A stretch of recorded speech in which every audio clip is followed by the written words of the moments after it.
नमस्कार बच्चों। आशा करती हूँ आप सभी स्वस्थ और सुरक्षित होंगे। आपके पद्य भाग के अंतर्गत आज हम करने जा रहे हैं पाठ 6 और इसकी लेखिका है महादेवी वर्मा। कविता का नाम है जाग तुझको दूर जाना। तो कविता शुरू करने से पहले महादेवी के बारे में थोड़ा जान लेते हैं। महादेवी जी का जन्म फर्रुखाबाद में 1907 में हुआ था और इनके पिता श्री गोविंद प्रसाद वर्मा इंदौर के एक कॉलेज में प्रोफेसर थे। महादेवी जी की प्रारंभिक शिक्षा का श्री गणेश जो है वो यहीं से हुआ था। इनकी माता हेमरानी एक देशभक्त और विदुषी महिला थी। महादेवी जी की प्रसिद्ध रचनाएं बता दूं आपको। निहार, रश्मि, नीरजा, सांध्या गीत और दीपशिखा आदि। यामापरी ने भारतीय ज्ञानपीठ पुरस्कार प्राप्त हुआ। इनकी गद्य रचनाएं हैं पंथ के साथी, अतीत के चलचित्र, स्मृति की रेखाएं, श्रृंखला की कड़ियाँ इत्यादि। तो इसी प्रकार साहित्य के क्षेत्र में इनका जो योगदान है वो सराहनीय है। 11 सितंबर 1987 को इलाहाबाद में इनका देहांत हो गया। तो जो आज हम कविता पढ़ने जा रहे हैं उसमें महादेवी जी का देशभक्ति का स्वर है, जिसके द्वारा ये देश की आज़ादी के लिए लड़ रहे देशवासियों को जागरण का संदेश दे रही हैं। तो चलिए शुरू करते हैं कविता जाग तुझको दूर जाना। चिर सजग आंखें उनिंदी आज कैसा व्यस्त बाना, जाग तुझको दूर जाना। अचल हिमगिरी के हृदय में आज चाहे कंप होले, यह प्रलय के आंसुओं में मोल अलसित व्योम रोले। आज भी आलोक को डोले तिमिर की घोर छाया, जाग कर विद्युत शिखाओं में निठुर तूफान बोले। पर तुझे है नाश पथ पर चिन्ह अपने छोड़ जाना, जाग तुझको दूर जाना। तो पहले कुछ शब्द अर्थ देख लेते हैं। जो मुख्य मुख्य शब्द अर्थ हैं मैं आपको भी बता रही हूँ, जो बीच में आते रहेंगे वो साथ के साथ आपको बता दिए जाएंगे। चिर, चिर का अर्थ है बहुत लंबे समय तक, अर्थात जो बहुत दिनों तक चलता रहे। उनिंदी, उनिंदी अर्थात नींद से भरे होने की अवस्था। सजग, सजग का अर्थ है जागरूक, सचेत, सावधान। व्यस्त, व्यस्त का अर्थ होता है बिखरा हुआ। यहाँ पर व्यस्त का अर्थ है बिखरा हुआ। अदरवाइज हम कुछ भी व्यस्त का अर्थ ले लेते हैं जैसे बिजी होना, लेकिन यहाँ पर व्यस्त का अर्थ बिखरा हुआ है। बाना, बाना अर्थात वेश या पहनावा। अचल, अचल जो अपने स्थान से नहीं हिले अर्थात स्थिर। पर्वत है ये अचल। हिमगिरी, हिम मीन्स बर्फ, गिरी मीन्स पर्वत अर्थात बर्फ से ढका हुआ पहाड़। कंप, कांपने की क्रिया। प्रलय, प्रलय का अर्थ है नाश अर्थात पूरी तरह से होने वाला लय। मौन, मौन बिना आवाज के अर्थात चुप। व्योम, व्योम का अर्थ है आकाश। आलोक, आलोक का अर्थ रोशनी। तिमिर आपको पता ही है अंधकार। विद्युत, विद्युत बिजली। शिखाओं, शिखाओं आपको पता है हम चोटियों को बोलते हैं। और निठुर यानी निष्ठुर और कठोर। चिन्ह का अर्थ है निशान। तो चलिए अब व्याख्या देखते हैं। पहले आप प्रसंग वैसे ही लिखेंगे कि प्रस्तुत पंक्तियाँ छायावादी कवित्री महादेवी वर्मा द्वारा रचित गीत जाग तुझको दूर जाना से अवतरित है। और ये जो गीत है उनकी रचना सांध्य गीत से लिया गया है। यह एक जागरण गीत है जिसमें कवित्री ने कठिनाइयों की परवाह न करते हुए निरंतर आगे बढ़ते रहने की प्रेरणा दी है। तो शुरू करें व्याख्या। कवित्री देशवासियों को बुलाती हुई क्या कह रही है। चिर सजग आंखें उनिंदी आज कैसा व्यस्त बाना, जाग तुझको दूर जाना। अब कह रही है कि हे सैनिक, हे स्वतंत्रता सेनानी, तू जाग जा, तुझे बहुत दूर जाना है। तुम तो कहते निरंतर जागरूक रहते हो, आज तुम्हारी आंखें उनिंदी क्यों है। कि निरंतर जागरूक रहने वाली तुम्हारी आंखें आज उनमें निद्रा क्यों भी नजर आ रही है। आज कैसा व्यस्त बाना, आज तेरी वेशभूषा इतनी अस्त व्यस्त क्यों हो रही है।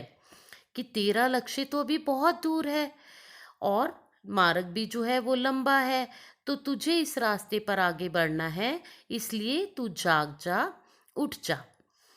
आगे क्या कह रही है? अचल हिमगिरी के हृदय में आज चाहे कंप हो ले, या प्रलय के आंसुओं में मौन अलसित व्योम रोले।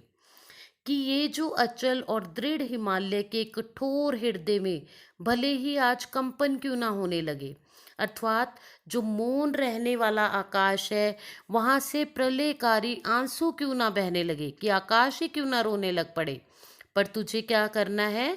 तुझे रुकना नहीं है। मतलब जो कवित्री है वो प्रेरणा दे रही है यहाँ पर कि कुछ भी हो जाए, चाहे पर्वत हिलने लग जाए, चाहे आकाश रोने लग जाए, लेकिन तुझे रुकना नहीं है। आगे क्या कह रही है? आज भी आलोक को डोले तिमिर की घूर छाया, जाग कर विद्युत शिखाओं में निठुर तूफान बोले। कह रही है चाहे चारों ओर अंधकार कितना भी घना क्यों ना हो जाए, वह चाहे रोशनी को ही मिटा दे, या फिर बिजली की गड़गड़ाहट और भयंकरता में कठोर और नाशवार तूफान क्यों न गिर जाए, लेकिन पर तुझे है नाश पथ पर चिन्ह अपने छोड़ जाना, लेकिन तुझे नाश के पथ पर अपना अमर बलिदान देकर अपने अमर निशान छोड़ने होंगे, ताकि ताकि जो पीछे आने वाले लोग हैं वो उस पर अनुसरण कर सकें, उस पर चल सकें। कवित्री ये कहना चाहती है कि कितनी भी मार्ग में बाधाएं आए, रुकावटें आए, तुझे रुकना नहीं है, तुझे हमेशा आगे ही बढ़ते जाना है। चलिए दूसरा पहरा देखते हैं। बांध लेंगे क्या तुझे यह मोम के बंधन सजीले, पंथ की बाधा बनेंगे तितलियों के पर रंगीले, विश्व का क्रंदन बुला देगी मधुर मधुप की मधुर गुनगुन, क्या डुबा देंगे तुझे यह फूल के दल ओस गीले, तू न अपनी चाह को अपने लिए कारा बनाना, जाग तुझको दूर जाना। तो पहले शब्द अर्थ देखते हैं। मोम, मोम आपको पता ही है वैक्स।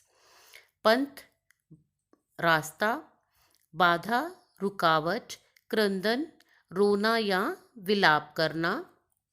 मधुप, मधुप का अर्थ है भौरा। छाह, जिसको हम छाया बोलते हैं, अर्थात जहाँ धूप ना आए।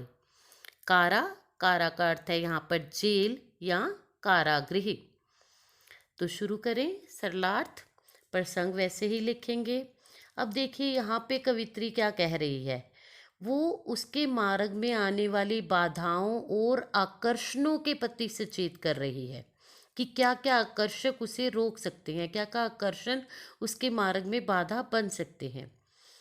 पहले यहाँ पे कह रही है कि क्या यह मोम के कोमल और सुंदर बंधन तुझे बांध लेंगे? बांध लेंगे क्या तुझे यह मोम के बंधन से जीले? क्या यह मोम के कोमल और सुंदर बंधन तुझे बांध लेंगे, अर्थात तुझे इनके कोमल बंधनों में नहीं बंधना। फिर कहती है पंथ की बाधा बनेंगे तितलियों के पर रंगीले।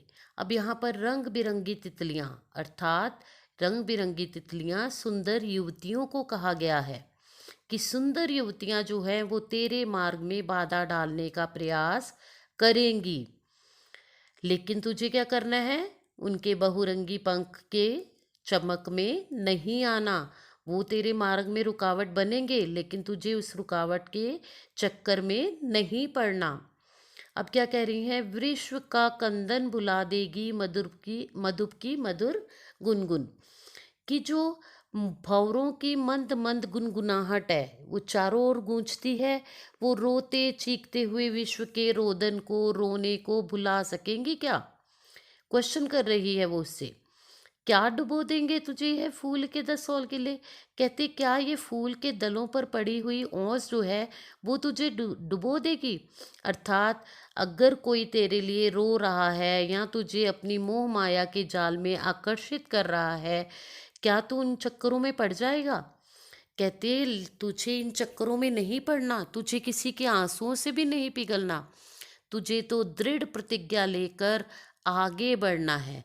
तभी तो कहती ये जो सारे आकर्षण है ये धरे के धरे रह जाएंगे। तू ना अपनी चाह को अपने लिए कारा बनाना।